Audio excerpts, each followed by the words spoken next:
certainly not on the basis of statements made by Ombudsman Jesus Crispin Remula, who professed that domestic justice will be denied, according to Mr. Butuyan, because of the lack of forensic reports and police reports. Now, I don't know which case Mr. Butuyan's metaphorical ship sailed into, but he clearly hasn't read the evidence. Whilst he was speaking, we examined the evidence, and out of that evidence we found at least 35 reports substantiating 49 of the incidents which are mentioned in the document containing the charges. Your Honours, Rodrigo Duterte was and will always remain a unique phenomenon. His style of statesmanship was novel and unpalatable to many. His expletives and hyperbole grated, while his honesty and wild popularity irritated. He spoke openly, from the heart, sincerely and truthfully. And what a contrast between him and his successor in the Malacanang. For President Rudy, his word was his word, and the people knew it. For President Bongbong, his word is for the wind, and the people will not forget it. Let me remind everyone of the letter which President Ferdinand Marcos Jr. signed, it's on the screen, and in which he gave a cast-iron undertaking that his government, and I quote, will not assist the ICC in any way, shape or form. Well, as we know, he failed to keep that promise. Rodrigo Duterte was unconstitutional and unceremoniously hauled off to The Hague. And when called upon to defend his master's actions and the said letter at a Senate committee hearing, the then Secretary for Justice, once again Mr. Jesus Crispin Remula, persisted with the same dishonest theme. And I quote his words, "We did not assist the ICC. We continue with the very tenor of the letter that we did not assist the ICC and we did not have any contact with them." So he said, but with a document emanating from the prosecution team opposite and disclosed to us a mere week ago, not as information material to the preparation of our defence, but as exonerating evidence, we can now substantiate what we have suspected for a long time. The document comprises a transcript of a telephone call covertly recorded between 4 parties who cannot be mentioned in public, and one of these parties was boasting about how he was acting as the silent partner of President BBM, managing a scheme to funnel witnesses to this court while all the time ensuring that he could guarantee President BBM's plausible deniability. So it is indeed the defence case that President Ferdinand Marcos Jr. set out to neutralise Rodrigo Duterte and his legacy. Yes, Mr. Deputy Prosecutor, I used that legendary word, neutralise, so central and so essential to your case theory, because you know just as well as me that I'm using the term metaphorically. And now I turn to the substance of the charges, but before I do, a word or two about the geopolitical context. The scourge of illegal narcotics is not unique to the Philippines. As we all know, it afflicts Latin America, where I can name 3 countries where the death rate at the hands of vigilantes and law enforcement agents per capita population is higher than it ever was under Duterte. And as you should know, and you will hear from the prosecution, at any rate, the Philippines as a country is uniquely positioned to act as a transit hub for the trafficking of narcotics emanating from the cartels in China. And with or without Duterte, so we argue, the death rate would have kept on rising. Indeed, as we will prove with statistics and reports, the death rate flowing from narcotics-related crime actually increased after Rodrigo Duterte left power. And where, I ask you, has the International Criminal Court been seen that Rodrigo did anything? The totally lawful Duterte campaign against illegal drugs and their suppliers took place when his administration was after the declaration of martial law. And it was on that significant day that Rodrigo Duterte was exposed to the tyranny of oppression and the abuse of power by the elite. and he took a decision. On that day, he chose to devote himself to a life of selfless public service. As a professor at the local police academy and as a public prosecutor in Davao, Rodrigo Duterte developed a lifelong passion, some would say an enduring obsession, for law and order, something for which he unapologetically enforced throughout his time as mayor of Davao City. Not, as the prosecution say, through sowing murder and mayhem, but through winning the love, respect and admiration of his fellow citizens, the very same citizens who continued to re-elect him time after time, term after term, on no less than 7 occasions over more than 2 decades. And throughout his 20 or so years tenure as the mayor of Davao, Rodrigo Duterte and his family transformed that city from an outpost of communist insurgency and criminal violence into what is now one of the safest cities, not just in the Philippines, but in the entire world. This was indeed the so-called Davao model, which the prosecution wants to persuade you was code for unbridled criminal violence. And this was the type of leader that the Filipino nation wanted in 2016. So, Rodrigo Duterte was elected into power, not in spite of, but specifically because of his firm and uncompromising commitment to upholding law and order. And after his election as president, Rodrigo Duterte remained a man of the people, without seeking to patronize the people. Gung-ho in his ways and with a belligerent tone, he spoke the tough tongue of the street, not the dissembling discourse of international diplomacy. He said what the people wanted to hear, but he said it in a way that offended sensibilities of world leaders unaccustomed to hearing it, one in particular, and that was what set him on the slippery slope to a prison cell in The Hague. And let me tell you how it works. It starts with the media, controlled by the powerful and the politically influential. With a sensational headline and a twisted editorial slant, the moguls sell their papers while promoting the partisan agenda of their backers in power. They highlight the salacious content while ignoring the true context, because that is what captivates the reader. And so it was with Rodrigo Duterte, whose speeches were fertile fodder for his enemies and detractors. A man whose hyperbole, bluster and rhetoric, once published, became a natural target for privately funded NGOs and human rights activists, a loose collective more commonly known as civil society. These people descended upon the Philippines to advance an agenda even more lacking in objectivity than that of the media. And heavily funded by tycoons with even grander designs, they print their glossy reports, replete with iconic photographic images of grieving families and dead bodies in rain-swept, nighttime crime scenes, all dramatically illuminated with the fluorescent glow of neon. Images carefully crafted to shock the conscience and to sway the emotions, and, I may say, to be used by the prosecutor when they don't even relate to the charges. And they gave their slick reports bold titles lifted straight out of a James Bond movie, such as License to Kill, One Shot to the Head, You Can Die Any Time, or simply, They Just Kill.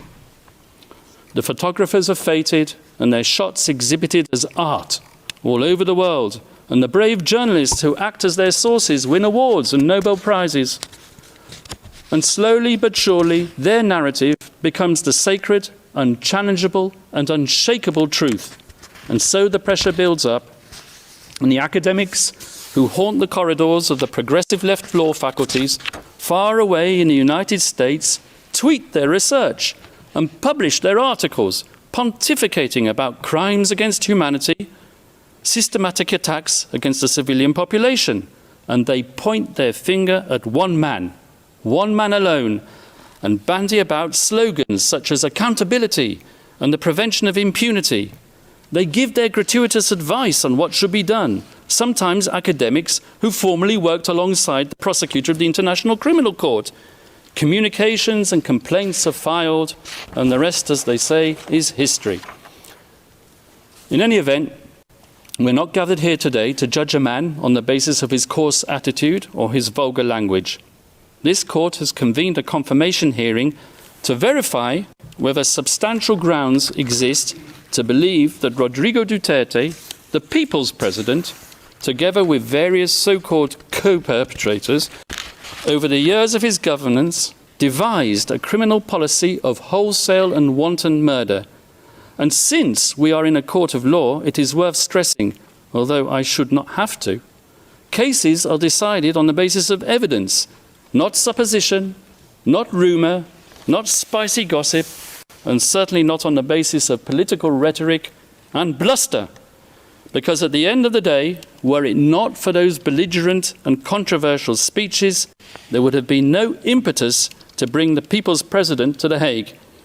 And when the prosecution's evidence is examined, I would ask you to keep an open mind and to question not just whether that evidence has been selectively presented, but whether there exists evidence which the prosecution has failed to produce. And I say this with justifiable cause, particularly with respect to the Duterte rhetoric. As we will prove during the substantive part of our submissions, the notorious speeches on which the prosecution relies have been cherry-picked to suit its narrative, while ignoring the many other speeches when the former president tempered his bombastic language by clear reference to the principle of lawful self-defense. We, the defense, have read as many of these speeches as we can find. In fact, in our poky little office on the top floor of the furthest building away in this complex, we have a counter which ticks and ticks. And whenever we come across a speech which contradicts the prosecution's murder theory by reference to self-defense, we give a cheer, and the counter goes up once more, and we celebrate one more nail in the coffin of the prosecution's case theory. As the statistics stand as of today, in contrast to the 20 speeches on which the prosecution relies to prove incitement to kill, we have found 35 more which say the complete opposite. Let me give you two examples from the very speeches that the deputy prosecutor himself cited today. Let's refer first of all to the famous Pietà speech, which the deputy prosecutor referred to. So, this is what the deputy prosecutor said. Those of you who are still sober, those who haven't tried illegal drugs, if you don't want to die or get hurt, don't rely on the priests, including human rights advocates. They won't be able to prevent deaths, and so it goes on. But if we look further on in the very same speech, something which maybe the deputy prosecutor didn't do, this is what he had to say. To our police officers and other officials, do your job, and you will have the unwavering support of the office of the President. I will be with you all the way. Abuse your authority, and there will be hell to pay, for you will have become worse than criminality itself. Well, there you are. You have it straight in your face. Pexo, exonerating evidence within what is claimed to be the prosecution incriminating evidence. I won't take up my time by showing you the second speech, but there is one. If I have time at the end, I will show it to you. So if you add to that another 10 speeches out of the 20 speeches on which the prosecution rely in its document containing the charges, after all, we are in a court of law and we rely on evidence. And what is the evidence that's produced of these speeches? 20 of them. 10 of them, I submit, and we will show this in the substantive part of our submissions, contain exonerating evidence which support the defense case theory. In other words, if you add the 10 which we've identified in the prosecution's 20, to our total of 35, we come to 45 speeches versus 10, which we say support the use of force only in self-defense. That is 350% more speeches in favour of our defence and 354% more reasons not to confirm the charges. And you can bet your bottom dollar that at the end of today's proceedings, either the victims self-styled legal assistant to ICC counsel, or a prosecution intern will be tasked with scouring the web, looking for the means to prove Kaufman wrong. And I will declare it, and I'll declare it loudly and clearly, as if the prosecution didn't know it already. It's not enough to state that since the former president made those extremely inflammatory statements and deaths occurred, that he must, as a matter of course, be criminally responsible for those fatalities.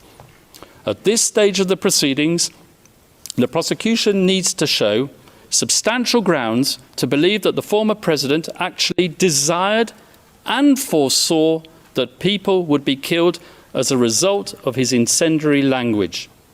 For the prosecution to assert that Rodrigo Duterte hoped for deaths to occur or was recklessly indifferent as to whether deaths would occur, which he was not, that's insufficient. So once more for the record, Rodrigo Duterte's language was aimed not at suspected drug pushers as the prosecution would have it, but directly at those poisoning society with their substances, and not, I stress, with lethal intent. His rhetoric was calculated to arouse fear and obedience, to instill fear in their hearts, and to inculcate a respect for the law in their minds. Nothing more, nothing less. That was his intent, and it was not criminal. And as many of these drug pushers demanded to enter prison, I remember seeing the images on the television, lining up to surrender and to enter prison. Now, I challenge my colleagues opposite to prove otherwise, because as we all know, in a criminal process, the burden of proof is on the prosecution. They brought this case and they need to prove it. Rodrigo Duterte need not convince the world of anything, and that is to his fortunate advantage given his current medical condition. He stands behind his legacy resolutely, and he maintains his innocence absolutely. Now, I turn to the general fairness and objectivity of the investigation, which, as we all know, is meant to be an impartial evidence-gathering exercise. As an ex-prosecutor myself, I'm used to investigating agencies, pursuing all reasonable lines of inquiry, assimilating all testimonies, and digesting all documentation and forensic evidence, recommending who to target for prosecution, but not so with this prosecution. When we, the defence, study the course of the investigation in this case, one thing is plain as a pikestaff. The chief prosecutor of this court, Mr. Karim Khan, not only failed miserably to carry out his duties under the Rome Statute, requiring him to examine exonerating circumstances as well as incriminating, but he single-handedly contaminated it, so we alleged, by pursuing a one-track crusade with a view to a predetermined objective. Let me explain. Although the ICC officially authorized an investigation into the so-called Philippines situation in late 2021, it was deferred a few months later back to the Philippines for the official investigation to resume only in late 2023. But the real meat of the investigation into Count 1, relating to the activities of that fictitious construct, the Davao Death Squad, had effectively started way before then, with the sole objective of nailing Rodrigo Duterte. Indeed, all the way back in 2018, during its so-called preliminary examination, the prosecution had an individual who will be referred to as P1, handed to them on a silver platter. This P1 had been interviewed at an earlier date by none other than Chief Prosecutor Karim Khan, in his former capacity as a private lawyer, and the self-professed leads to her preparation. And what was this information with which Karim Khan had helpfully provided her? A book on which the prosecution relies as evidence, a trashy, scurrilous item of pulp fiction entitled Duterte Harry. Your Honours, the picture on the front cover of that book says it all. It really does scream objectivity, doesn't it? I say that sarcastically, of course. Fortunately for us, the defence, the appeals chamber, has now disqualified Chief Prosecutor Karim Khan from this case, a welcome development as a matter of ethical propriety, but in our opinion, too late in the day to salvage the integrity of the investigation that he had supervised. An investigation in the course of which he concealed his former role as the victim's counsel, who had deemed our client a suspected murderer as far back as 2018 and right up to the very day before this pre-trial chamber issued its arrest warrant. Your Honours, over the next few days, we hope to convince you of the wholly insufficient nature of the evidence against Rodrigo Duterte. We will show you that the paltry number of speeches on which the prosecution rely do not manifest criminal intent. We will also convince you that as hard as they tried, the prosecution's investigators couldn't get even one of its criminal cooperating witnesses, whose reliability is next to zero, to admit that they heard the former president, Rodrigo Duterte, give an order to kill at any time relevant to the charges, or with respect to any of the incidents. And we hope that when you conclude your deliberations, Your Honours, that you will dismiss these grievously misplaced and politically motivated charges. We will ask you to send Rodrigo Duterte back to his family, and we will ask you to give back to the Filipino people their tatay digong. Thank you, Your Honour.